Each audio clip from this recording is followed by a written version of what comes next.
Hello and welcome to this fourth part on intelligently solving a Rubik's Cube. The example that we are going to see is the case where three corner cubies are misplaced.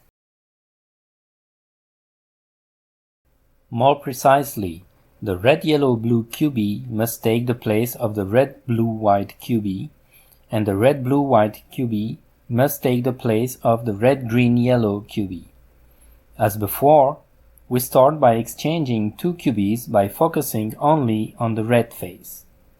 The following sequence does the job: yellow positive, orange positive, yellow negative, white negative, orange negative, white positive, yellow positive, orange positive, yellow negative. So you see that the red-blue-white cubie is now well positioned, and that we still have to exchange the red-yellow-blue and red-green-yellow cubies.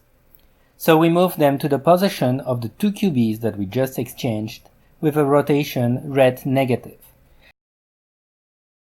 And we apply the inverse sequence: yellow positive, orange negative, yellow negative, white negative, orange positive, white positive, yellow positive, orange negative, yellow negative. And we finish, of course, with red positive.